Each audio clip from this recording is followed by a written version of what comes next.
I see that. I don't know why that is. Load capture, OBS virtual. Oh wait, there we go. Or not. Okay, let me try that again. Bonk, bonk. What the shit? Now, Jack, I know you looked into the abyss. I didn't know you became one with it. Yeah, no kidding. OBS virtual camera. You can do it. All right, I guess we stop the virtual camera then, because apparently it doesn't want to fucking work. I do not. Motherfucker. All right. Well, Oh, wait. I think I understand what's wrong. Bam.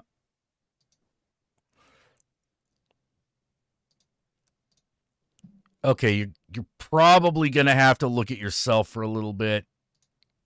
oh no, what a harsh punishment. Ah, Yeah. I see you now. Yeah, there we go. Okay. Yeah, sorry about that. I think my graphics card crashed, and so now everything's all fucked up. No worries. I'm overexposed, even though I shouldn't. I think my camera crashed as well, to be totally honest.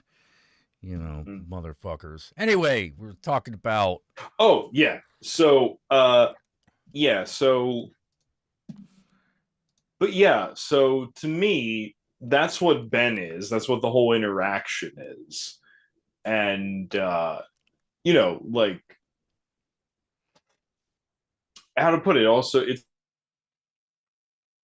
it's also why Frank is so obsessed with blue, because blue as a color in the film, at least what I think is that it represents tranquility. It represents actual peace, something that Frank desperately wants and can never have. Yeah, right?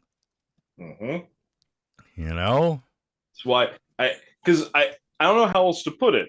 Um, there is a thematic through line with literally all of Lynch's movies and all of his work.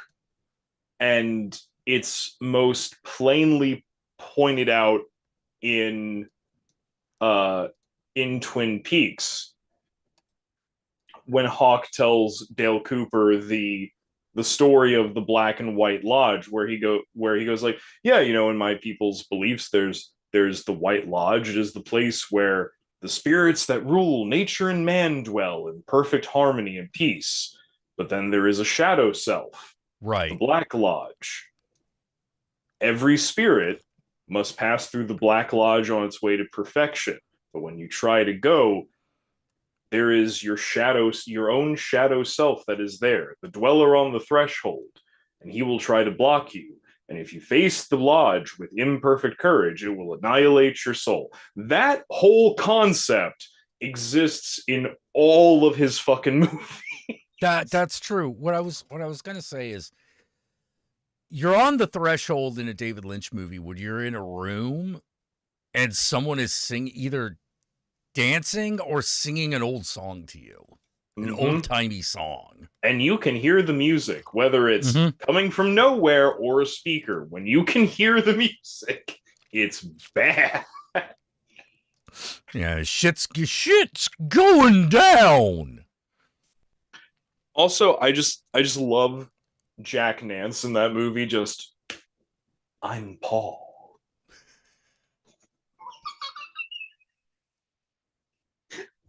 I don't know why he's there. He doesn't either, and it's okay. Fucking, oh no, when Frank Booth is when Frank's beating the shit out of Jeffrey, and that one Oh, old stag jeez. is just dancing on the top of the car to nothing. Yup. Oh my god. Oh fuck. It's The uh, moral it's uh, it's uh, it's something else. the moral of the story, kids. Hey, did you find a disembodied ear in a park? No, you fucking didn't. You walk away. An unexamined life is a happy one. One. You just had to know, didn't ya? Just had to know. Oh my god, it's like, oh, you saw like his 16-minute like mini documentary about how to do transcendental meditation, right? About like what it's about. No, I didn't actually. Oh, it's fucking great. So the actual meat and potatoes of it is like it's a black and white recording of him being interviewed by someone for French television in his art studio where he talks about transcendental meditation. He's like, okay, so this is like the basic concept of what it does, and this is how it relates to all this, and this is why I've been using it for so, it's all that shit. But before that, so that's like the actual thing. But before and after that, there are these segments with him in his non-work clothing. Because when he was ever doing interviews, it was like the white shirt with the black suit. But whenever it was just him being him, it was the white button-up shirt with like the khaki pants and the braided belt. He's just standing in front of a massive painting he's done. This is also in black and white in his art studio, and he's just standing there and holding out a donut, and he goes, "Hello, I'm David Lynch, and this is a donut." First words in the short film, and it's like, okay, Dave, how does the donut relate? And he does make it relate. It's brilliant. He goes like, "This is a donut. It is sweet, fluffy, and delicious. But if you've never had a donut, then you don't know."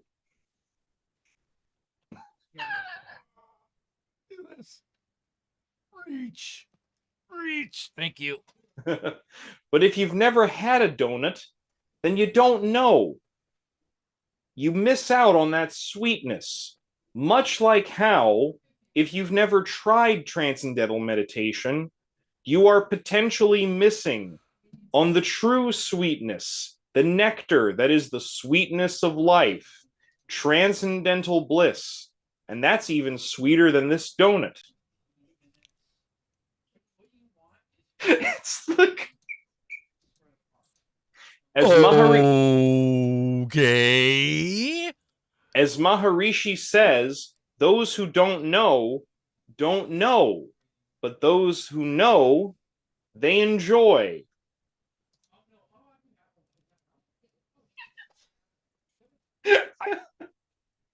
Well, I guess he's not wrong. No, he's not. But it's just such a brilliant opening because he's just standing there holding this fried piece of dough, and you're like, okay, what's gonna happen? What's it gonna be, Dave? What's it gonna be? Oh, man, that man knew how to hook an audience, man. He knew how. Yeah. Oh my god. I need to rewatch Lost Highway though. Oh, dude. That shit's crazy. That's one of my favorites, actually, is Lost Highway. You know what's funny is you know what inspired Dave to start writing that story? What? The O.J. Simpson trial. What? You heard me.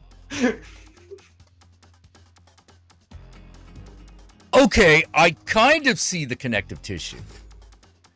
It's God, I forget the name of it, but what it was, according to him, he was watching the OJ trial and everything that was going on around it, and he wondered. He was just like, he kind of sat there and was just like, there's no way that a person could convince themselves that they haven't done something horrendous. And then he looked into it and he found it's called like a psycho. It's like a psycho something fugue state. It's like a it's a psychotic dissociative fugue state where like you're able to lie to yourself so well about what you have or haven't done, that it's almost like a repressed memory in a way. You know what I mean? Like it's like this, right. You convince yourself that you haven't done anything wrong, and David Lynch stumbled onto this phenomena, and he was like, "Oh my god, what the hell would that be like?" And that's where he got the idea for Lost Highway, and I'm like, that makes a lot of sense, actually. Well, that one's interesting because of the room. In that one is a huge party that's going on. I'm in your house right now. Call me. Call me. You know, what is he? What is that? Like that. Yeah, that is the red one as almost literally his murderous urge. Mm-hmm. Like his urge towards revenge. You know, Well, I thought the little man was him. He is. He is. He's part of it. You know, he's the part of him who wants revenge on Dick Laurent for what Dick Laurent has done. Mm-hmm. You know, but his present self doesn't know who Dick Laurent is. But his past self does. So he must bridge the gap between present and past. Again, this disassociative fugue state. Yeah.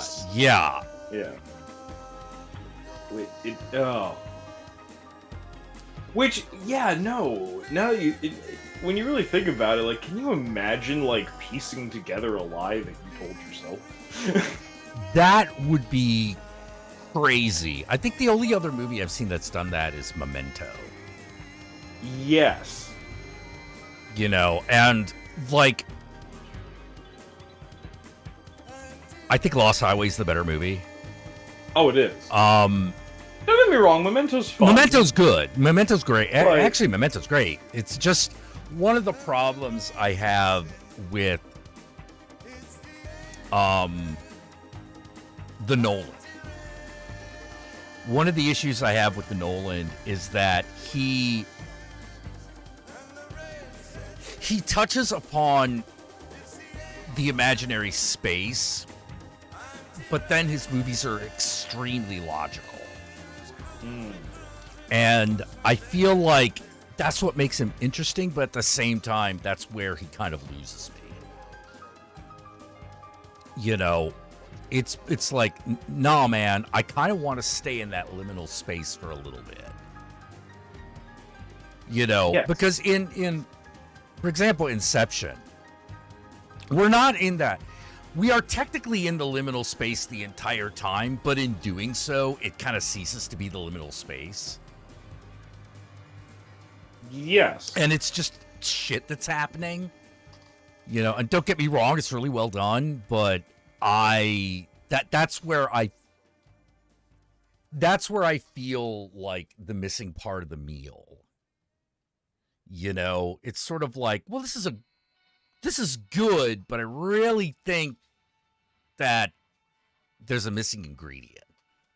Right. It's really interesting because, again, the screenplay that I'm writing, not only am I employing a Lynchian methodology to writing it, I am fully allowing dream logic to dictate a large portion of the film. Yeah. Because I feel like, again, I agree with this notion that, you know, why do I need to suspend disbelief? I shouldn't have to make you comfortable with this. It doesn't make sense. You're supposed to be uncomfortable with things that don't make sense. Kind of uncomfortable. Well, this is actually like a big. Alexander Leslie brought up Twin Peaks again, and this is where I feel everyone wants to try to recreate that Twin Peaks feel, but I won't say it's impossible, but you have to resist the urge to explain things. Because, okay, so why is it called Twin Peaks? Because there's two worlds. That's why it's Twin Peaks. You know, there's two worlds. There's two peaks. You know? Two mountains. Two mountains. You know? And if you don't appreciate stupid shit like that, you're never gonna fucking capture that Twin Peaks feel, that Twin Peaks magic. Because I've only seen one thing do it. And that was Disco Elysium. Yes. And the reason it did that, the way it was able to do that, all comes down to the meeting with the Phasmid at the end. Where you're talking to the monster, where you encounter the cryptid. It's the most important part of the story is meeting the cryptid. Even though it comes right at the end and it feels like it comes right out of nowhere. But in fact, if you play through it again, you realize, oh, they have been pitching this to you the entire time. They have been letting you know that this is a thing that is going to happen the entire time. You know, because the thing about Disco Elysium is it's all about disillusionment. You know, it's all about disillusionment. Disillusionment with the world, with yourself, with your ideology, everything. That's what that's what the story's really about. Mm-hmm. Really about disillusionment. And how disillusionment causes you to forget who you really are.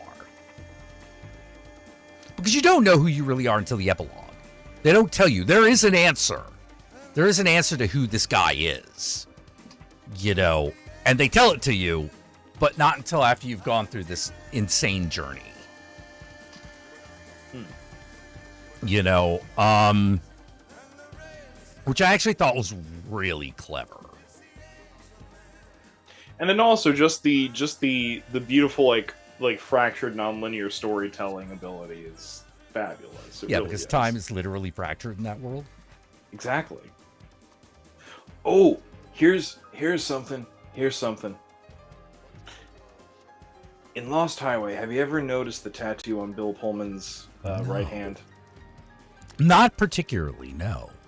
He has a tattoo of a fermata. I actually am unfamiliar. You've seen it. It's a musical annotation. It's the half circle with the dot in the middle. It's a musical pause. Oh.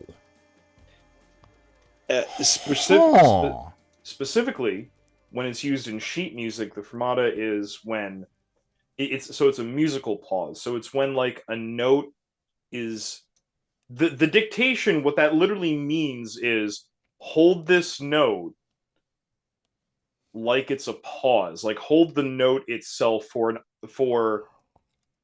an extended or uncomfortable amount of time, like more time than what it should be happening. Now, how long that isn't when you have an orchestra is, it's up to the conductor, obviously. Right. But it's an annotation that means this note is being held for too long. This moment is being extended farther than it should be. So one, he has that in Lost Highway, which for Lost Highway makes sense, but did you ever notice that in Twin Peaks, every time we see the lithograph of the map, there's a little symbol I don't think so. above the two peaks. It's an arch with a round dot in it. Hey, what's happening in Twin Peaks? A piece of time is being stretched way too long. Huh. Where was it? Twin Peaks is a moment that should have gone long ago, and yet it's still happening. It's why Agent Dale Cooper, at least I think so. It's why Agent Cooper is so fascinated. It's why we keep returning to the notion of Twin Peaks has a way of life that I thought had disappeared long ago. Yeah. Yeah. Ah. What do you mean you're where right now? And I gotta. Oh, yeah. I think there's food. Oh, some sort of food. All right. Hang on. Few things around here. Have some protein to go with your peppers. Okay. Oh. I must devour the sacrificial bird. Yeah, well, it's one of the things I really like about David Lynch is we stay in the liminal space for probably longer than we should. Yeah, in each one of his films. And it's really interesting, isn't it? Because there's very few things that are overtly supernatural. It's more that like everything. Well, that except when you get to happens- Twin Peaks. Yeah, Twin Peaks is the most overtly supernatural thing David Lynch has ever made. Yeah. Because for the most part, and even then, like, well, like literal magic happens in Twin Peaks. Well, right, but even then, it's so far and few in between. It's such a rarity that actually I'd say like for a good part of the first season, we're a little unsure how real it is. Yeah, because we don't come to the realization of Bob until like the second season. Mm-hmm. We don't even realize Bob exists until like the second season. Have you ever been frightened by a man in a suit singing show tunes? You will be. You will be. Yeah. Fucking the actor for Leland Palmer should have won all the awards forever. Holy shit, that performance was hard. Dude, like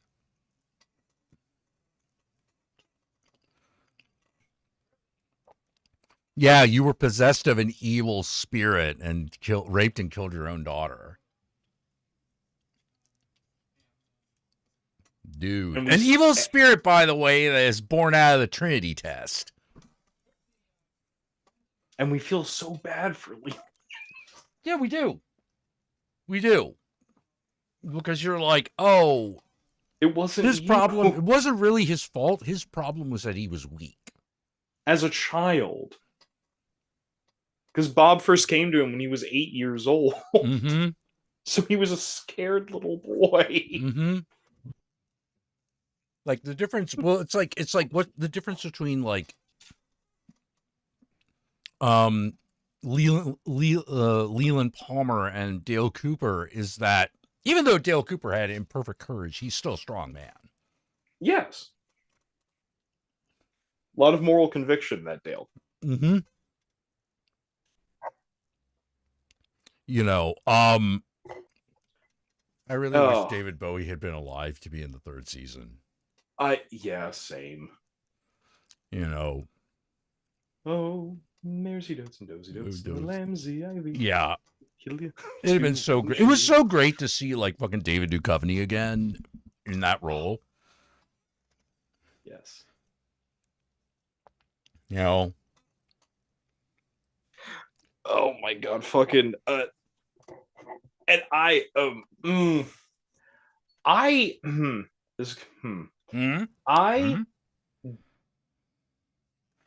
don't really know how to feel about the character of Wyndham Earle. Because I've forgotten which one Wyndham Earle is. Wyndham Earle is the guy who used to work with Dale, used to be his partner. He's the guy who becomes like the antagonist of the second season. Oh yeah. I never quite know how to feel about Wyndham Earle because on one hand, I do like a Moriarty character. But on the other hand, it is essentially a modern rehash of like a Moriarty character. Yeah. But yeah. But that's the thing, right? I think also that kind of lends to like why it's so hard to like try to recapture like the vibe that Twin Peaks had, because like, oh yeah, no, you have like the dream logic and the noir aesthetic of David Lynch, but then you also have the police procedural of Mark Frost, because he was coming off of Hill Street Blues when he made that. Yeah. Yeah. So like, hi, can you write a crime procedural as good as Hill Street Blues? Well then, you might have trouble. Yeah, you might have trouble like doing like some of the weird shit that David Lynch wants to do. You know. But in the end they delivered. I love Dale Cooper's weird methods. Yes. I love that weird shit he does with the stones in the bucket. Lieutenant Deputy Hawk, it's very important before you pick up the bucket, wear these oven mitts. Well, you really feel like a lot of the Dale Cooperisms are really David Lynch-isms. Like these are things Lynch himself does. Well, yeah, like Kyle MacLachlan, like quite whenever he's in a David Lynch film, he often plays David Lynch's like self-insert character. Yeah. I mean, I also feel like that's part of understanding a David Lynch movie is there is usually a character who is written as what David Lynch would do. Yes. You know, oh God, what was fucking hell? Yeah, one of the other I have this weird thing. Like there are three David Lynch movies that I put in the same universe. Okay. I call it the LA trilogy. That is Lost Highway, Mulholland Drive, and Inland Empire. God, I Inland Empire is a good movie, but it. Well, they are all movies about those specific areas of Los Angeles. Oh no, absolutely. I was just gonna say that like Inland Empire is a really good like Los Angeles crime movie, like you know, existential crime movie. But it's also one of those things where it's like I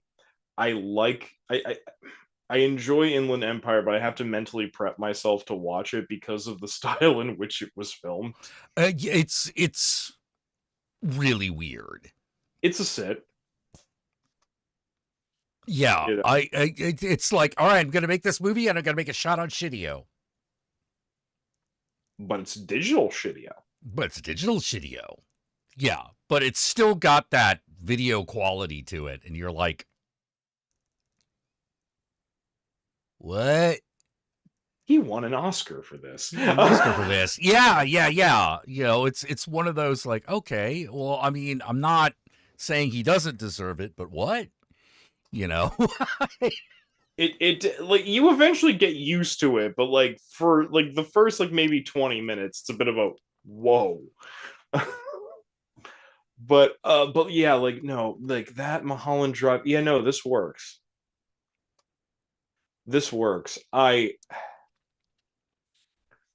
God, Bill Pullman's house in fucking Lost Highway is so claustrophobic. Oh, I know. Every time like the camera goes in, I'm just like, can we not be in this living room anymore?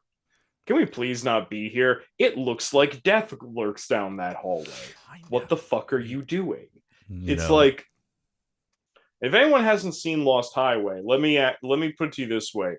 Imagine you were in a fucking like in the house of like a postmodern LA rich fuck, but the inside of the house, where the walls and ceiling are painted black, it's very dark in this house, even when there's light in it. And now imagine the interior architecture was like the fucking hallway, the fucking like penthouse hallway in The Substance. But there's no interior lighting. Yeah. That's what it feels like. It's very claustrophobic. which I know is the point, but ugh.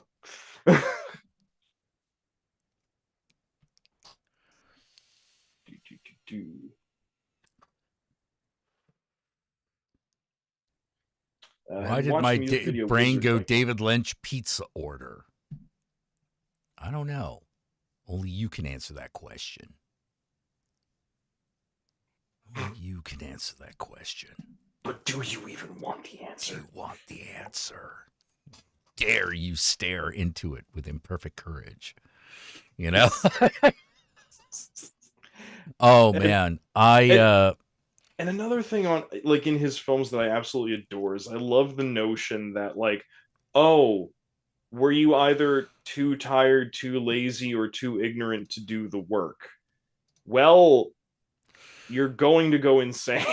yeah. You're gonna lose your mind, you know. Which I mean, I got to be honest. I always found that to be a tremendous benefit. The Yeah. ability to lose your mind, the ability to just go, okay, we're just crazy now. Also, I got to be honest with you. I don't feel bad for people in that sense. Like if people No, if no. people lose their mind because they can't be like asked to do their own work, I don't know. That's one of those things of like, well, you made that choice though. Well, it's always there to be done, right? Like it never Yeah, goes, it doesn't go away. It's not, you never lose the ability to work on it. You just don't, exactly. you know? And sometimes you have good reasons for it. Sometimes you're just like, yeah, not now. Now, it's not going to accept that answer. Oh, no, right. And But, you know, sometimes you're tired and you're like, I don't want to do this right now. You right, be a but I big think like baby about it. I've done that. right, but I think like we both know, right? That there's a difference between like a momentary respite and just refusing to engage with it. There's a difference in those Yeah. things. You know, of all the things I've lost, I miss my mind the most. Actually, I don't know about that for me personally, because I've lost my mind many times. And for all of us, it always seems to come back. It always seems to come back, you know, like I'm always, my mind is pretty good on that level. Like, but man, sometimes it don't wanna. It will. You know, but it's one of those like, oh, I'm fucking tired of this bullshit. Like, like reality's got so much bullshit in it. Why? Why? Mine keeps coming back like against my protests of it. Yeah, but you still like kind of want to deal with it. Like, I don't understand people who live in reality yet refuse to engage with it. Like, I understand not liking it. I understand finding it to be a completely awful mess. It is. It is an awful mess. But I don't get the mentality that causes you to like become a conservative. You know, to become like that, like to become deliberately dumb. You know, because I can't believe. I mean, maybe I should. Maybe I should believe it. There are just some people who are just flat out incapable. You know, I mean, we all have like competencies and incompetencies. Why should that be any different?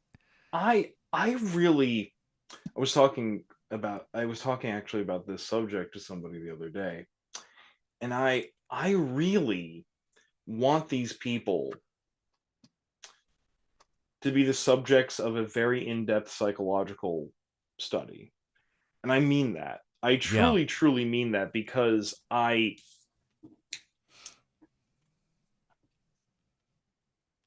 think that there is something about being a conservative. There's something about engaging with this like field of thought, especially to the extent that like MAGA people are. There's something about engaging with this field of thought that I think actually causes a cognitive dysfunction. I agree. I actually agree. I think it actually may hurt your brain literally. Like I think it does. Because I don't. Okay. It either harms your brain or it stunts its development. yeah, it does fucking something to you, man. Like I swear to God it does. Because I don't know how to comprehend the inability to comprehend that, like, for instance, like with the anti-ice protests, for instance, on Right. on any level at which they happen, even when it's just talking about it, Right. when they try to bring up something like, oh, well, Obama like deported like a bunch of people too, and then you have to point out, okay, well, me especially as like a leftist, not even a liberal, like as a straight up like leftist, I have to go, well, I'm not a big fan of Obama either. However, anyone who was deported during the Obama administration stood in front of a judge. Yeah. Yeah. There was due process. Now I Yeah. have arguments And then you about even that. come back to the even simpler argument. Then when it's like, okay, well, if he deported more people than Trump and you want him deported, why don't you like him? Why isn't that a Yeah, good thing he did? right, and it's or, or when you try to explain to them that no, not not forcing other people to live like you isn't denying your religious freedom. Any of these arguments, Right. whenever you actually try to like not even like argue with them, not even fight with them, when you literally actually try to break, like if you ever have a conversation with any of these people and go, okay, no, actually walk me through your logic because I can't see it. And the response that I get anytime that has ever happened has literally made me go, "Oh my god, you have a brain injury." Like Yeah. I'm literally having a hard time describing what I'm talking about because I literally can't make my brain Right. consider things that little. Because you are not disgusted by things that you don't understand. Mm-hmm. They are disgusted by things that they do not understand. But yes, but it's the lack of even an internal logic. Do you know what I mean? Like it's Yeah, the yeah, lack of yeah. Because even. hey, it turns out you don't necessarily need one. Apparently not. You know? And it's just one of these things where I'm like, when we normally, when people live that departed from a factual reality, we say that they should go someplace. Yes. And if anyone out there is like, wait, is Yogi saying that hyperconservatism is a mental illness? I think it may be. I actually think it is because, like, one of the things that is so okay. Has anyone noticed this? I don't think no one's ever pointed this out, but I noticed it. Whenever you're in a story and someone's being checked out to go into like the asylum or the nut house, whatever you want to call it, Mhm. what do they ask you? What do they ask them? How are you feeling? I don't like. Who's the president? They Oh literally no! fail this Oh no! test. Oh no! They do not always succeed at this test.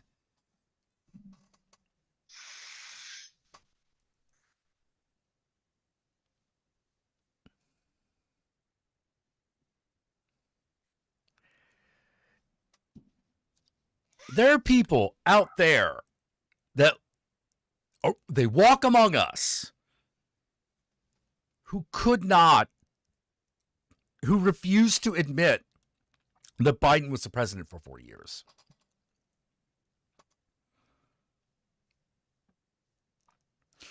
And they would exclaim their belief in this very loudly. So technically, they have failed that question.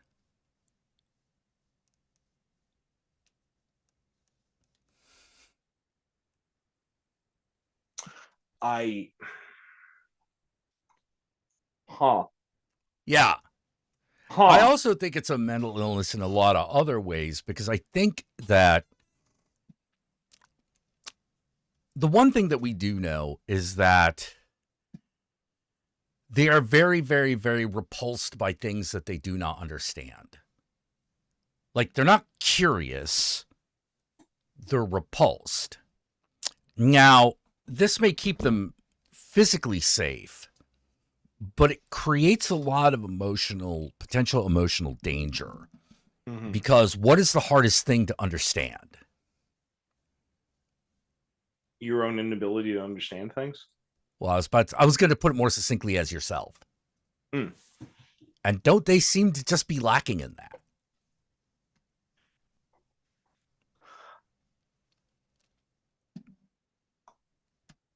I think their consciousness is made entirely differently, has developed in an entirely different way.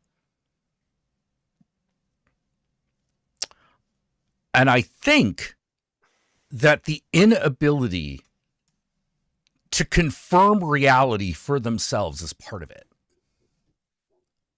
Because what confirms reality to them? What their talking heads say. Yes. What they're told. They don't confirm it for themselves. Not really. You know, that's why they fall for bad information all the time. Because they're like, well, if I just read something, it's true, right? How can you believe in fake news and believe that? You know, like, again, the cognitive they have dissonance. no ability to conceive how they could be incorrect. Because reality to them is not what they experience. It is what they are told. See, it's so weird, right? Because like, I know that what you're saying is true. I know this because it because it drives with my subjective experience of this, but also because everything you're saying makes sense on an objective level. Yeah. And so I know you're right, but there's you know what it is, there's the part of your brain that just goes, no. No, that's yeah, because it seems so awful to us. You know, it seems awful to us because it's walking around. It's everyone walking around deliberately putting their own eyes out, and you don't understand why they're doing it because it doesn't seem to be any real benefit. There is no external benefit to this. But to them, these rituals are what create their sense of safety. Because they do not want to know. They do not care to know. They are disgusted by the unknown. And then there are the curious who want to understand why things they are told are the way that they are. Are they even real? Is it even true? Because it seems like everyone's walking around doing a bunch of shit they don't want to do, and you want to know whether or not there's going to be an upshot to that.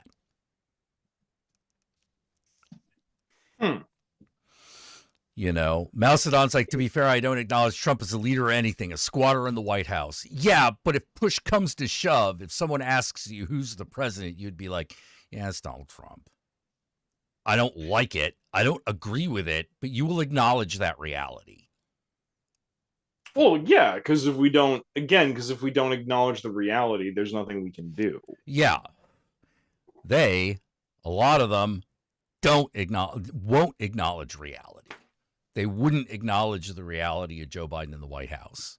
That's why they came up with all these weird sounding, nonsensical, magical reasons why he isn't really the president. They wouldn't acknowledge that Hawaii is a state. Yeah, they wouldn't acknowledge Hawaii is a state. And you're like, well, yeah, it is, actually. You do know. It's because they don't understand. All right, What makes something a state of the United States? You say it is. Yeah, we all agree it is. We and the people that live there agree that it is. Boom. We agree enough that we make an official declaration of that reality.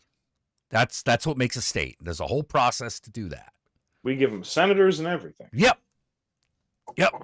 Also, why no one wants to make Puerto Rico a state, because then we would have to take care of it and allow them actual representation in Congress.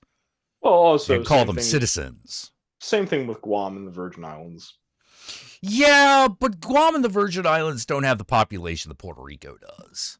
You say that, but you know what 99.9% of all Guam's native residents are? I don't even know. Well, what's the population of Guam? I think I can look it up, but over 99% of all. I would think that it would be American military. Yeah, they're all native people of Guam who have served and fought in our military. They are veterans, but yet they cannot vote. Oh, I see what you're saying. Okay. All right. Fair enough. But I still don't think Guam, the Virgin Islands, is a population of Puerto Rico. Guam's current population, 166,506 people. Okay, what about Puerto Rico? I thought Puerto Rico's got to be like almost 1 million. Puerto Rico, 3.206 million. Okay, all right. So I was still right on that part. Oh no, yeah, you are. I'm just also pointing out that, like, you know, Guam gets a shitty deal too. All right, yeah, I agree. I won't argue that. Oh God, you remember when he kept saying the name, like, when he kept saying, like, it's like, we love Puerto Rico. Yeah, like he couldn't say it. And I was just like, I'm like, oh yeah, this guy doesn't know the difference between Colombia and Colombia. Yeah. These are different things. One is a country and one is a district. Because it's the Latin name for where we are. Yeah. The whole situation with Puerto Rico has always pissed me off. Because I'm like, why isn't it a fucking state? And the funny thing is that there used to be an answer. It was never a good answer, but it used to exist. Mm-hmm. And that is cheap labor. It was a capitalist answer for why it's not a state. Because if you made it a state, you have to give minimum wage. Well, I mean, yeah, let's be fair. That's what our entire interest in the Caribbean, Central and South America has always been. Exactly. It's why we've overthrown so many democratically elected governments there. Yeah, I just found myself going like, just could we vote on it? Could the people of Puerto Rico vote on it? I think they'd be willing. They'd be willing to not have their individual star on the flag if they got representation. Like, what do you mean? Our military protects them. They use our money. And you don't need a passport to go there. Yet it is not a state. The fuck do you mean? Yeah, no, it's just all racism, capitalism. I mean, which is why, not enough white people were there at the right time. That's the real answer. Some would say those two things are not mutually exclusive from each other. No, it's not. But as I was, dog. Oh, hey, what's up? Oh, I'm being given offerings. Now that you're not smoking, he's like, let me in. Ooh.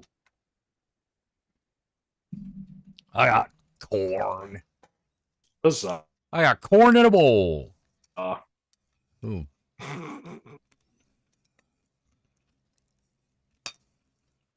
Corn in a bowl. corn is a joyous grass. Spicy corn. Elotes. Yep. But yeah, like it. I'm not gonna be able to. There's a part of me is like I'm not gonna be able to change that. You know, I'll vote on it if it ever comes up. But Until then. until then, you know, it's kind of like, well, it's like how I also feel about like America in general. You know, yeah, until it comes to the point where my voice fucking matters. Like there's so many problems that I just can't worry about them anymore. I'm at least halfway through life. You know? Yes. I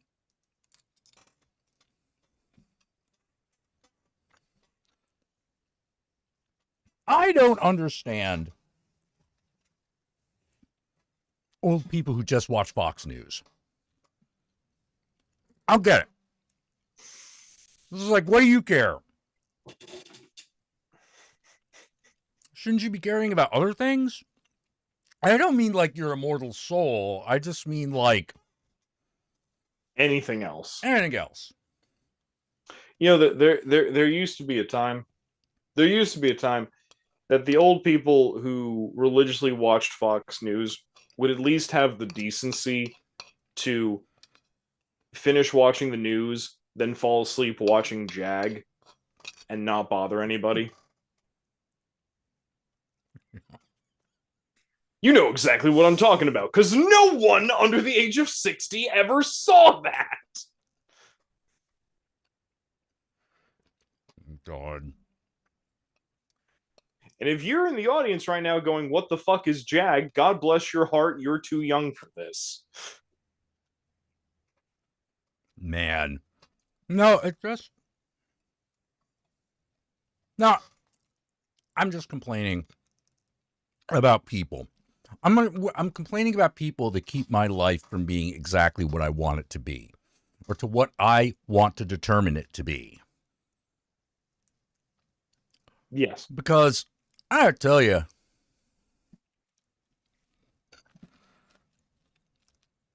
gonna be real honest. When it comes to celebration, America sucks. We're bad at it. We have to have a capitalist fucking reason for everything in order to make anything function. Well, I mean, how to put it? If good times are not being fueled by by the fucking illicit drug industry, it's like no one will do it. And it's like, you don't have to have that part of it, right? You can just get together and dance, music, and art. You don't have to make money. Yeah, I don't know how else to put it. It's one of these things of like, if you come from either an ethnic or economic background that separates you from ideas like the cookout, the block party. Yeah, the block party just happens. You know, yeah, if you don't get these things, then I'm sorry, I don't know what to do. Yeah. What's the point of the cookout? To have a cookout. What's the point of the block party? To have a block party. It's the party, my dude. Yeah, the party. And a lot of this is where I think I feel sad for white people. Because that potential joy has been sucked out of white culture. It's one of the things that was sacrificed in order for there to be a white culture. Honestly, past a certain economic threshold, you're absolutely correct. There is this interesting thing where like people who the other white people call trash are Mm. probably the most cultured. Yeah, in a weird way, yes. Yes. It's quite interesting. They at least have culture that we can recognize. Mm-hmm. That isn't just winning at capitalism. It's one of those things where, like, I remember the first time I met someone who had never been to a street or block party, like that had never happened in their neighborhood, and I was like, what do you mean you don't know the sensation of there being like grill pits in the street and you're just going into people's houses for shit? Like, what do you mean you don't know what that is? Oh my God. Like, one celebration that I kind of wish I could get into, but I have like a crowds limit. I could take a few thousand. Yeah. But when we start to get into the like close to 10,000, I start to have problems. You know. I mean, okay, that's fair. There's only so much people other people can handle. Yeah. But like Carnival. Holy shit. Holy fucking shit. Like, that's an amount of people and celebration that you would think would be outright illegal. Now, not for trying, not for not trying, but the fact that is a cultural thing. I'm always like, wow, I wish I could last in this environment. It's what makes me so shit like this is what makes me so intrigued by. Do you remember when that kid in Australia threw a house party because his parents were out of town, and it got so fucking big that it destroyed property, endangered lives, and a fucking film was made based off of it? Yes. Yeah. We need more kids like that. Yeah, actually, is it Carnival?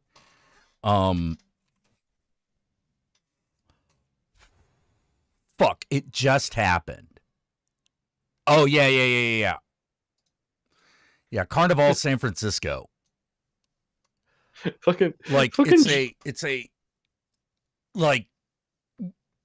a thing that we had basically inherited from Mexico. Yes. And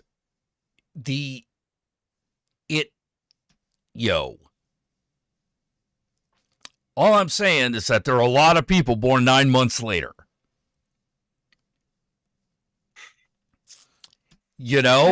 Fucking J Chilton 5 in the chat. We still have tailgate. Has to be something. I mean, although Trunk or Treat can go fuck itself. Oh, fuck that shit. I can't take Trunk or Treat. The only problem I have with block parties is the same problem I have with Carnival, which is, wow, I love the energy. I can't take the people constantly running into me. Like, I'm not happy about it. I'm annoyed.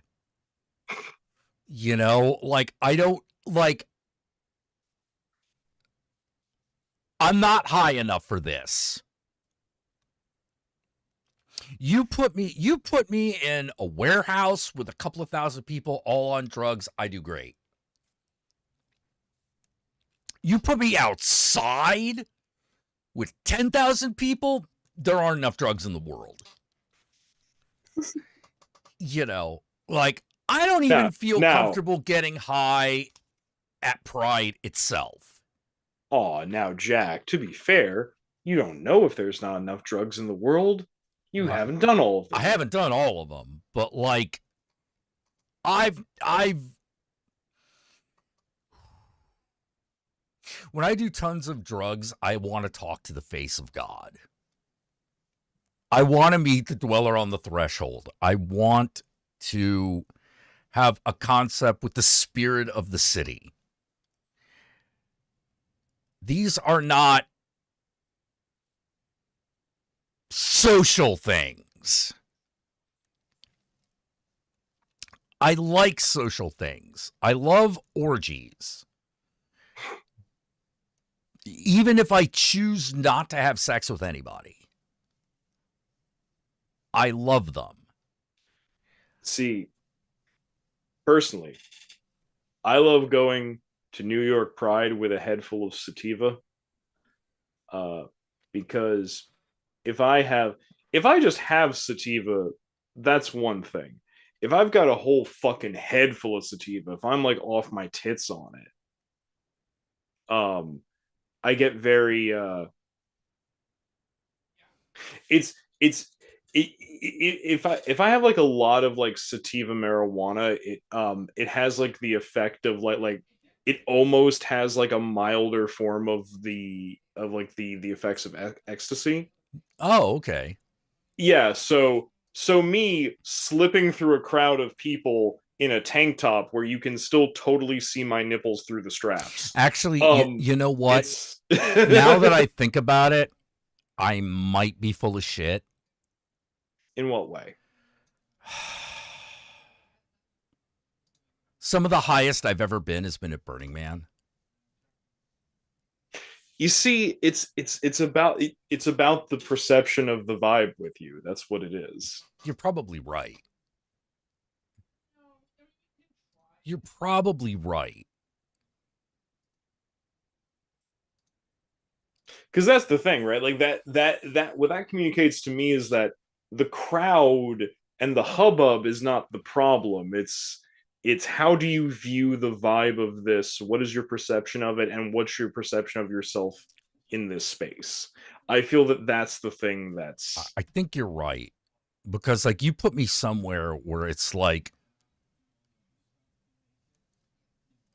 you put me in a place where it is okay to see God in the sky, I'll probably be okay. You put me in a place where there's a lot of techno and a lot of dancing, I'll probably be okay. I'll probably be good. Maybe it's just daylight. Maybe I just don't like doing it during the day. You know, like that's a possibility, right? I mean, It's like, it's in the day, I'm a vampire. You know, or I feel exposed. You know. Well, Oh, is there kitty? yes. Oh, kitty. Oh, you get chin scratches, yes you do. Yeah, no, it's entirely possible, you know. I think I just My baby. No, I think you're right. I think there needs to be a weird sort of occulty vibe to it that is hard to do in the daytime. You know, or at least hard for me to do in the daytime. Where are you? Where'd you go? Oh, you were here. Hello. It may also have to be with the fact that I'm like, I don't like being around too many normal, quote unquote, people. That's fair. I'm sorry. Is the blanket not out for you? Do you need something to knead on? Is that what this is? Something, you know, he's fuzzy. He's kitty. He's a kitty. Anyway, point, you know, what I think my whole thing right now is I got to find like the love in what I'm working on. You know, not in general, but like this specific thing. Yes. You know, because I'm liking it.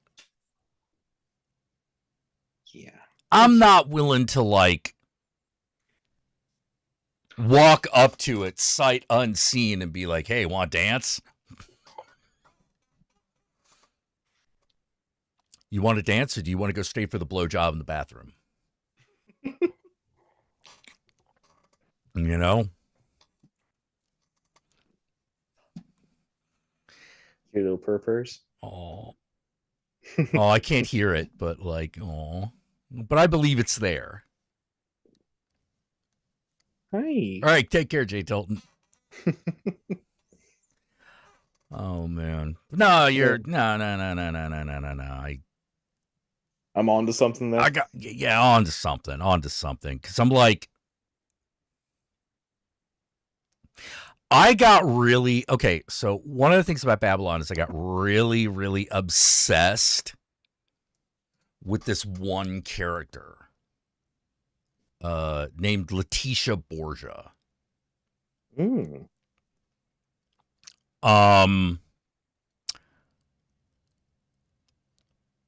Character I came up with like on the spot during a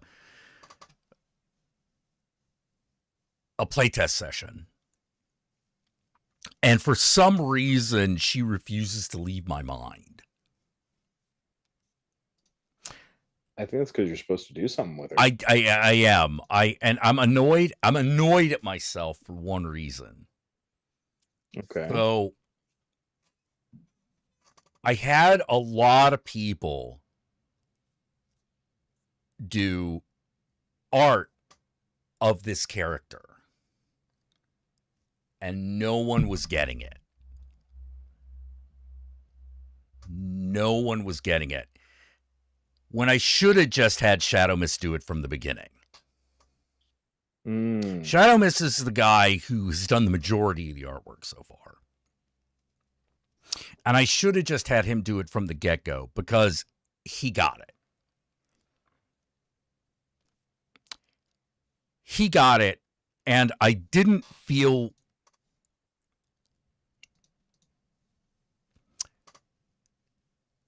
It took a while. It took a few tries, but like, you know how like... I didn't feel like he wasn't getting it. I felt like I wasn't explaining it right. Oh, okay. You know, like there's a difference between like, no, I don't think this artist is getting it. They're not on the right track. As opposed to, this technically fulfills all the requests, but it's wrong, and that's my fault. Okay. Yeah, no, You know, I can, yeah. You did okay. not fail. I failed to communicate it to you. Yeah, Shadow Mist makes good stuff. I also like...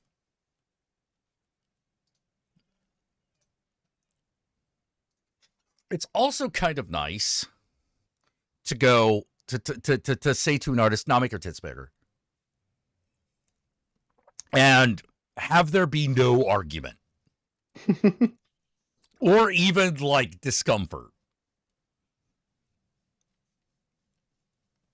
And I don't know why I didn't just have him do it in the first place. Well, because, you know, you wanted to branch out. You wanted different I didn't want views. to completely rely on him, and I didn't want to be giving him all the work because I know he's a busy guy. This is fair. You know, but I haven't found the other one of him, the other guy, the other person that can do that. What he does. Actually, that's not fair. I did find someone. I just can't afford them. Oh, this is fair. You know, like that. That's the other thing. That was the other thing. But like, apparently people who draw porn can just draw anything. I've decided the cat deserves to be on camera. Kitty. Oh, look at him. Hi, Papa. Oh, hello. He's brown and vaguely yellowish. Yeah, that's that half Abyssinian in him. And I have to put my hand here. You're going to fall off the bed.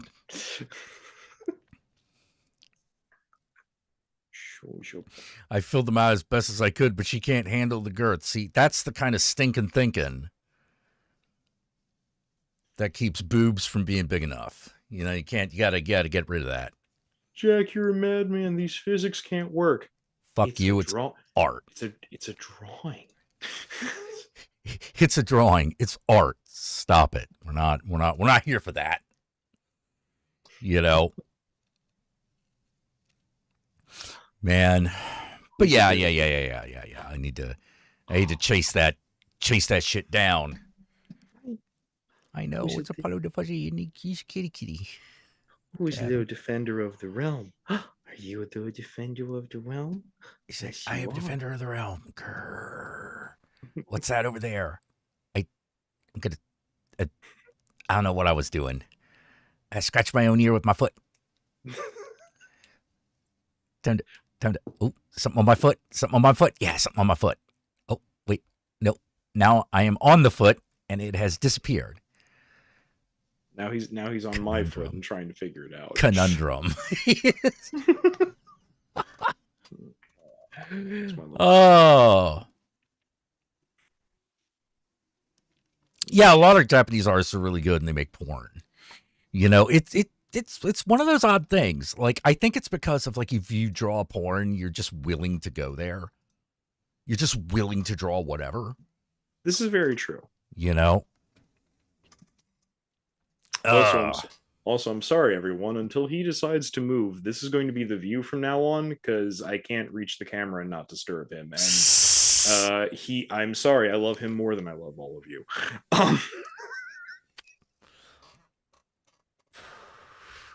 He's kitty. That's fair.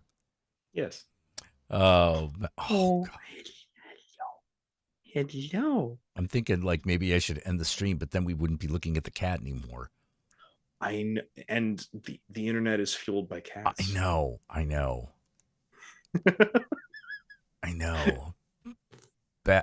We had to change the name of the Bast.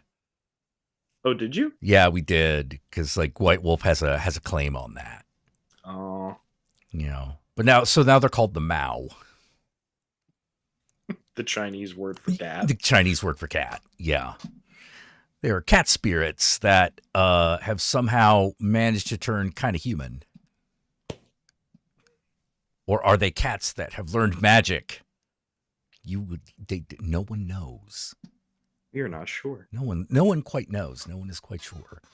You know, not even them. They just are. Let's see. Mousedon says, my outlook on erotic art is that if you think it's a bad idea, get the fuck off the internet. I mean, that's fair. Yeah. Like, you don't have to like it, but it's what I actually find sexuality to be, like, really, really, really, really, really, really fascinating. Because says the hypersexual? No, really. yeah, well, of course. Like, I find it to be a space of complete and total acceptance. You know, because a lot of your shadow does hide in your sexuality. Well, this is true. I mean, and it makes sense, right? Because like we have this like puritanical obsession with the repression of our own sexuality and the sexuality of others. So yeah, of course it's someplace where a lot of our shadow would hide. It makes a lot of sense. Yeah. But I think that's exactly the type of acceptance that most of us are looking for. Yes. You know, even if it's because it's not just about the physical act. It's about the emotional space that is created between two people. It's like that. It is a liminal space in and of itself. Well, it's like that. Have you ever seen that Have you ever seen the director's cut of Dogma? Pretty sure I have. There's that. Are you talking about the suffering pit scene? Where he talks about it? Yeah, where Azrael talks about hell. Yes. Yeah, that scene is great. No, it's that whole thing. It's like, it used to be that hell was only the absence of God, cold, quiet solitude. And if you knew what being in God's presence was actually like, that would be torture enough. That would be bad enough.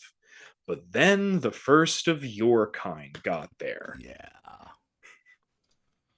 and you brought with you all of your self-hatred and guilt and doubts, because that's the one real big flaw with you humans. You just can't forgive yourselves. Yeah. Of course, hell is the way it is. It's a construct, and you people made it that way. Yeah. Yeah. Yeah. Yup. Get your tail. Get your tail. Get your tail. Oh my God. Doing the thing. Oh, he's so content. My cat does not withstand that amount of petting. Well, you have a tuxedo cat, though. I have tuxedo cat. They're a little crazy. Yeah. This guy's half tabby, half Abyssinian. He's very clever. He's very social. Now, this also means that he gets neurotic, but that's okay, because so am I. Oh, kitty. But yeah. Like, well, I thought that was a very good line about hell, because I see the way I see, like, the metaphysical afterlife, I guess you'd call it, is there is unity of one form or another. And then there is egotism. You know, they're essentially narcissism, spiritual narcissism. Yes. And the thing that scared me so much about the idea of hell being spiritual narcissism, you know, or the bad place being spiritual narcissism, is I'm like, oh God, you can never understand why you're there. Correct. Oh God, that's the trap. That's the fucking trap. That's I'm like, that's diabolical. Literally. Yeah, it's literally diabolical, you know. I always felt that that Yonan Vasquez captured what hell is perfectly in the Johnny the Homicidal Maniac comics. Yeah, it's just whatever you can't let go of. And the sun is just like that giant eye, and everyone thinks it's on them at all times. Yeah. Yep. Yeah. No, I think. Well, I'm also like that big. The other thing is that the spiritually narcissistic thing. It's the only way. It's the only way in which I cannot make a heaven out of hell. Yes. You know, it's weird because you think it wouldn't be a place of eternal suffering, but it really is, because you're there because no one else wants to be around you. What do you gotta do in order for that? What kind of person do you have to be for that to be the case? And to be fair, I used to think that was a lot rarer than I now believe it is. And I think that's what distresses me about MAGA. Because that whole movement is full of those people. Like, it's so much so that people are abandoning them in the material plane. You know, for good reasons, as opposed to bad reasons. Yes. And it's interesting, right? Because, like, they're so loud, but compared to everyone who's not part of it, there are actually so few of them. Yeah. There are unfortunately enough of them at the moment. And I cannot. My brain has a hard time accepting it, because to me it is so awful. It is so awful to look at a huge number of people and go, I can't help you. My love means nothing to you. Therefore, I cannot help you.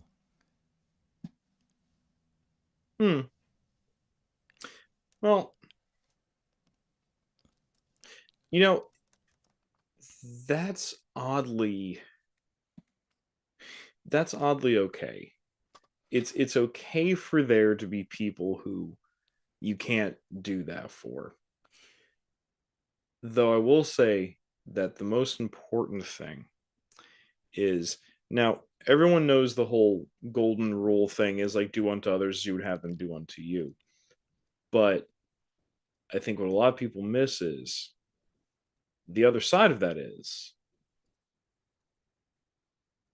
do unto others, including yourself. Yeah. Do unto others, including yourself, how you would have them do unto you. So you gotta like be loving towards yourself. And I think,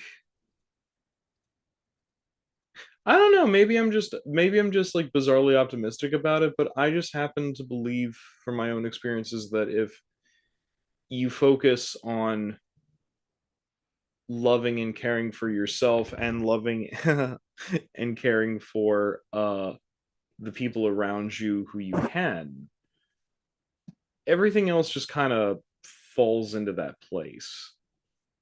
Everything like just kind of falls into the place it needs to be. And yeah, I feel that it's just hard to define what that love is sometimes. You know, because I think we don't spend enough time actually thinking or discussing it as a society. I don't know any society that's particularly good at it. No, that is true. That is true. Though I will say, until you can define for yourself what that love is and looks like, it's always good to take baby steps.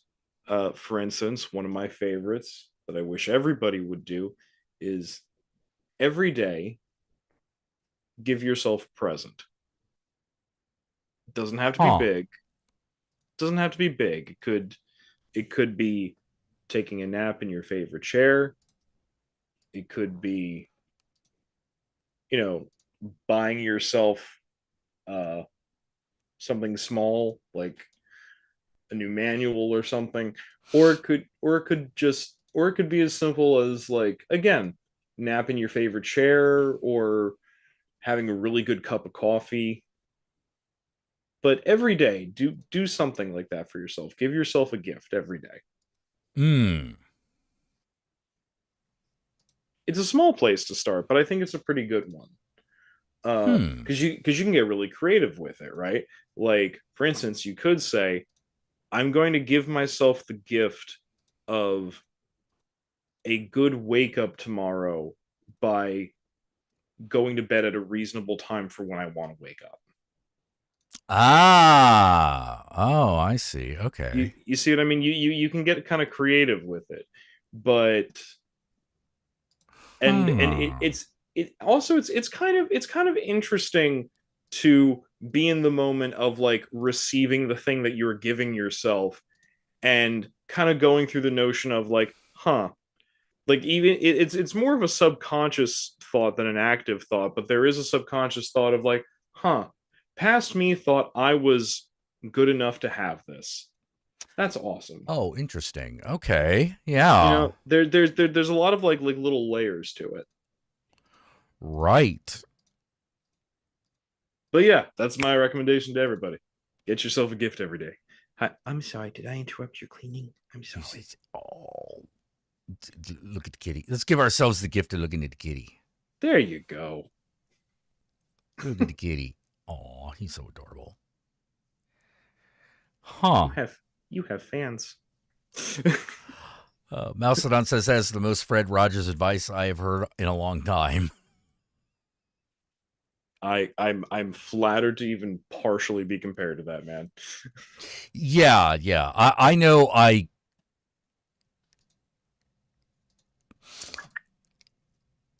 his path is not mine. But I am glad someone has walked it. And I would be very mad if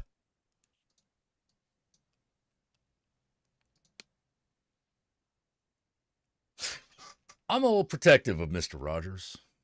You should be. You know, it's sort of like I feel that we all should be. I'm okay with making fun of the man. You know, but I don't like the idea of denigrating his work, denigrating him. You know, because I feel that that's different. I feel that anyone who can denigrate Mr. Rogers and anyone who can denigrate any of the people who have made PBS what it is, clearly didn't have those things growing up. Yeah. You know what I mean? It's like it's like I don't know how else to put it. Like, you know, Donald Trump talks shit about Sesame Street, and that's one of those things where you have to be like, oh, you got to be you have to be a special kind of asshole. Yeah, like how not even like being an asshole, it's just like being like empty inside. How are you so void of humanity that you can take a shit on Kermit the Frog? You're Big Bird. What's wrong with Big Bird? I like Big Bird. We love him.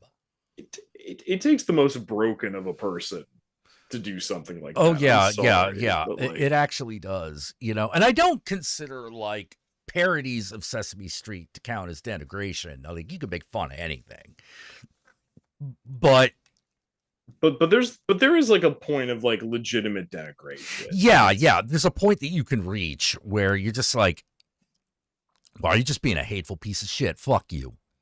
You know, I'm down with making fun of Mr. Rogers, but I ain't down with fucking like talking shit. Oh, actually, that was one of the things about the epic rap battles that I didn't like. It was the last line, "Get the fuck out of my neighborhood." I'm like, no, it has to be something Mr. Rogers could conceivably have said. Up until that point, everything was fine. Up until that point, everything was fine. But I was like, that is absolutely something he would never say. Everything else is like, okay, so comedy version of fucking Fred Rogers might say this, but if someone says that, they are not Fred Rogers at all. No, agreed. You know, he would never say that. He would never tell someone to get out of their fucking his neighborhood. No, that would never, ever, ever happen. This man brought us the song "It's You That I Like." Yeah. So no, he would not say that. Yeah, he would not say that. And I was like, if they say something that it doesn't feel right for that person to say, then the parody fails. You know, I wasn't mad at Epic Rap Battles for doing that. I was just mad at going like, nope, you failed. Parody failed. That's why Mr. T wins that one, because like, oh, absolutely, Mr. T one was great. It was even okay to make a joke about like in the context of that joke to make CPS cracks. Yeah, you know, like that was okay, you know, but it was like, get the fuck out of my neighborhood. No.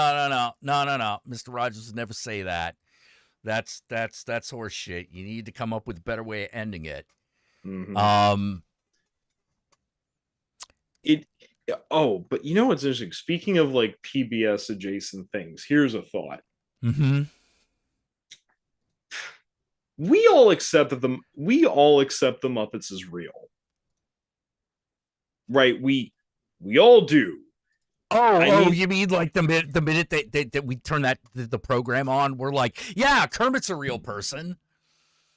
Even more than, I mean, one, yes, but even more than that, right? Like we all, okay, logically, we all know that these are puppets.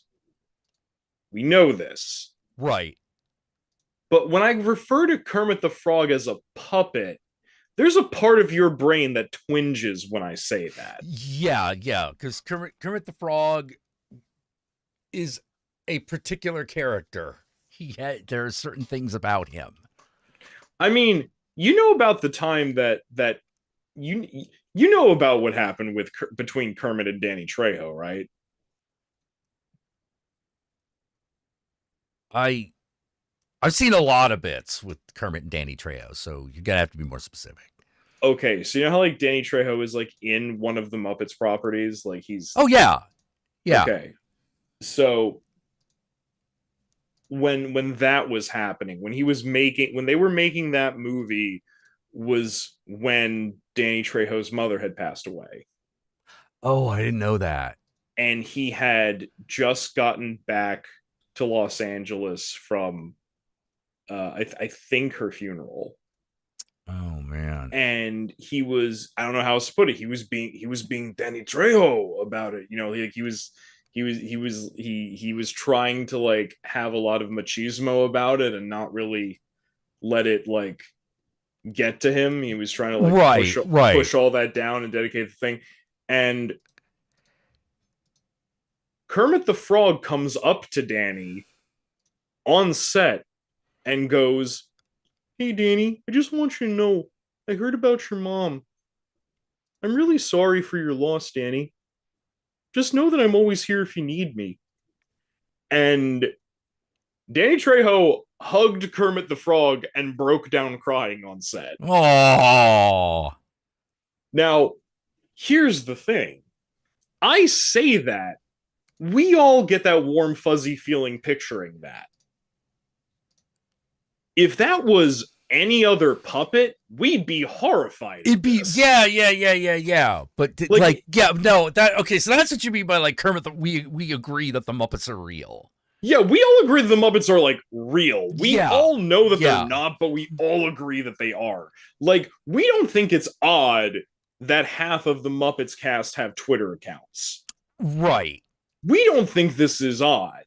Like even in person, we acknowledge them as like the amount of times, like how many times have you heard whenever like the Muppets are like on are being like interviewed on like a on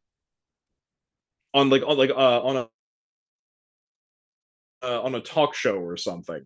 How many times have you heard the host of the talk show go, "Yeah, no, it's really weird because they're behind this desk and I'm looking down. The puppeteer is right there. I know it's a person, but they start talking and I'm looking at the Muppet." Yeah, exactly. I'm talking to the Muppet. I know that there's a person here, and it does not matter. That person goes away because I'm talking to the Muppet. Yeah, it's a level of puppeteer. It's like the highest level of puppeteering. You know, where you're like where that puppet is real. Exactly. So my thing is this. We're like this about the Muppets, so I never want anyone to ever question how the Glycon cult could have lasted over 150 years.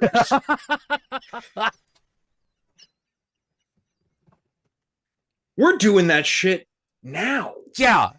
We're doing that. We're doing that today, you know, and it does feel. And because the Muppets are so charming, yes, it feels wrong to curse them. It feels wrong, you know, like there are Muppets you cannot like. But if you curse the Muppets themselves, like you'd be like, no, everyone's got a Muppet that they love, at least one. And if you don't, I don't believe you're real. And if you don't, are you a person? Because who doesn't know the Muppets? Like there are people in the middle of a river in the Congo that know who Big Bird is. There are Amazonian tribes who have never seen a white man or a television, and yet they know who Miss Piggy is. And yet they know those characters. Yes. You know, Rolf. Yeah. Oh, Rolf is one of my favorites. Rolf is who you want. Rolf is like, he's like the guy you want to be, right? He's great. Yeah. You know? Just a dog in his piano, man. Yeah. Like, oh God, I think my favorites are always going to be like Rolf and the Count. The Count's got swag, man. That's, I especially love those early bits with the Count where he's always in the castle. Ah, my childhood in the Carpathian Mountains. How well I remember it. You know? You know, and when people are like, does the Count count as a vampire? You bet your ass he does. 1, 2, 3, spread out the cape. 1, 2, 3, dance around the fun. Yeah. He taught you your numbers, man. Oh, It's fucking amazing. It truly is. It's like, oh my god. Did you ever see that time that Miss Piggy was interviewed by Joan Rivers on her show? I did. I remember that. She cracks that football line, and Miss Piggy just like looks at the crowd, then looks at her. Is this going to be a pig joke? Oh no, Miss Piggy, it's not. No, because I'll tell you right now, Joan. I didn't come here armed with a bunch of dinosaur jokes. Okay? Yeah.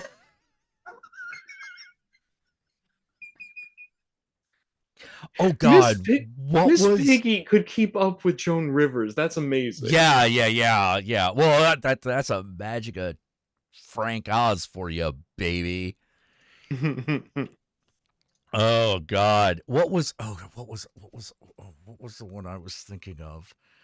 Oh yeah, like the other Muppet that I really identified with for some reason was Dr. Teeth. No, I see that for you. Yeah, I really like Dr. Teeth because he was just too cool. He really was. I always liked I mean, I clearly like before I knew who George Clinton was, I knew who Dr. Teeth was.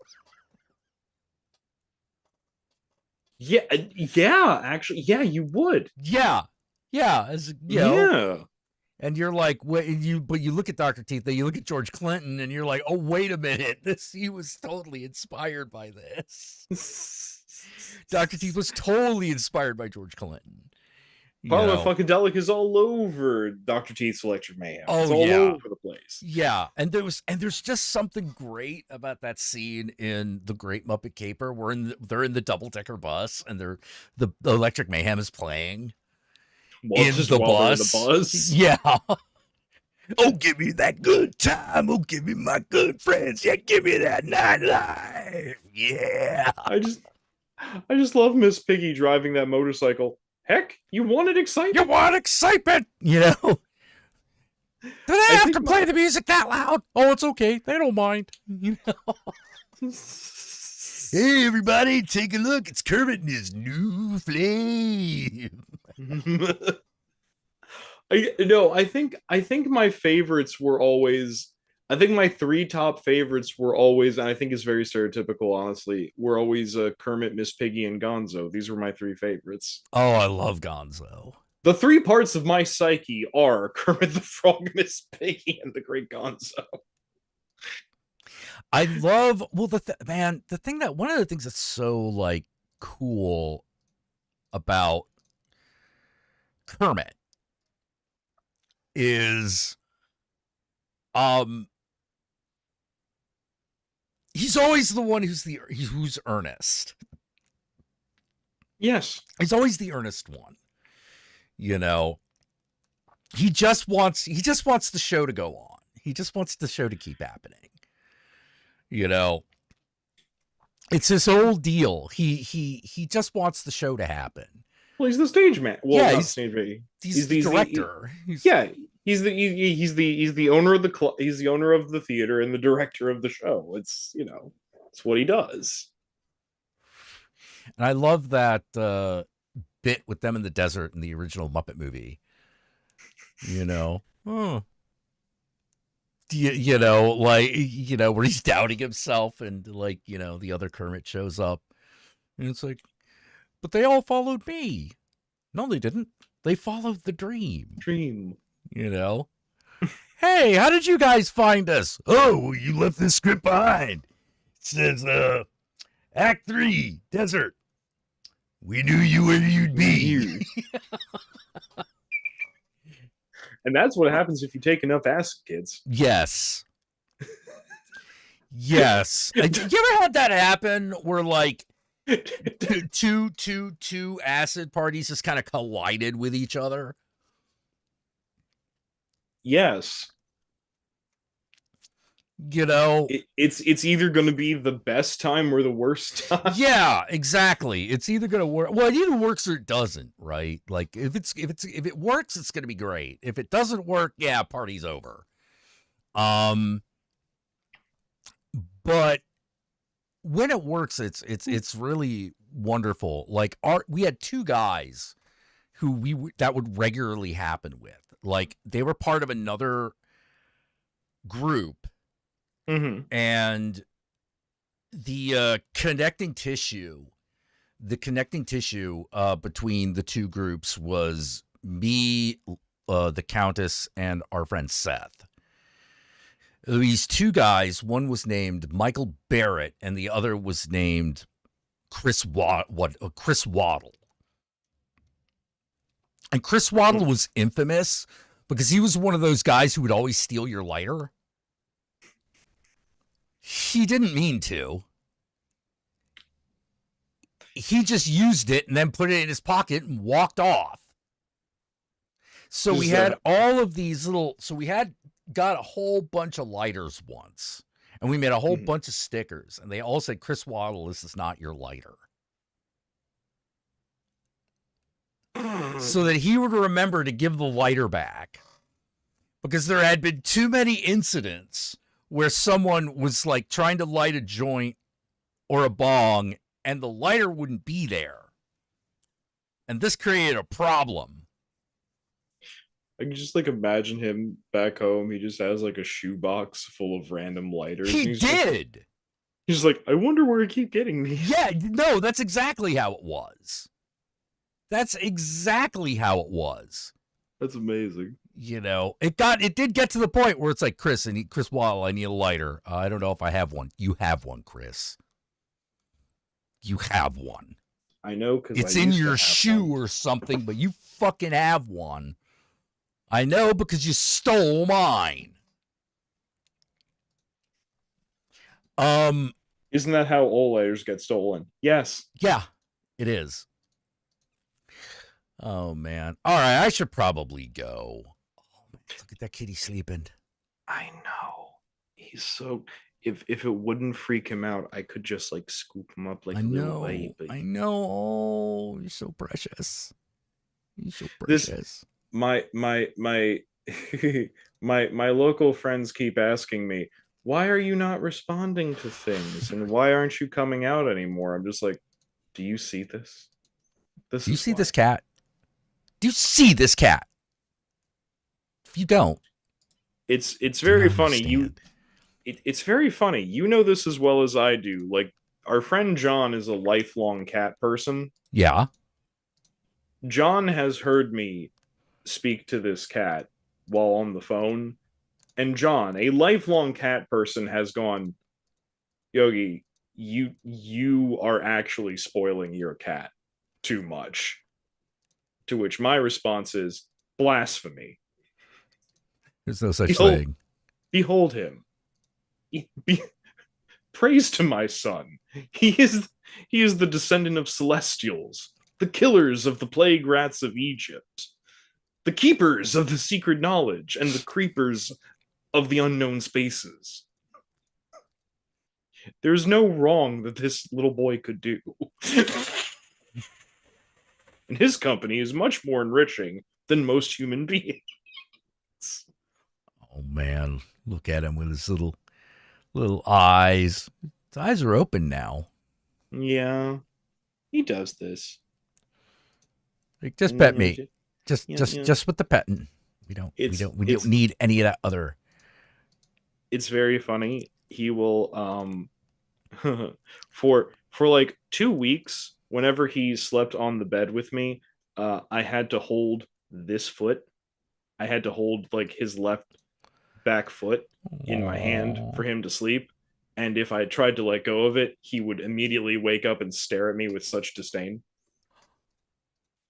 Now, He would this only stare at occurred. you with great disdain. This only occurred for 3 weeks. I don't know where it came from. I don't know where it went. I don't know why it was a thing. It simply was. And, oh my god. But oh yeah. Yeah.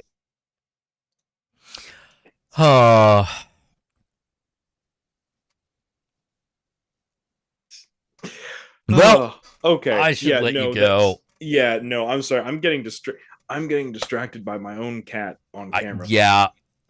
All right. So until next time, everyone. Avi Satanas, Disco Inferno, Hail Lucifer. And remember, Satan and I love you all very much.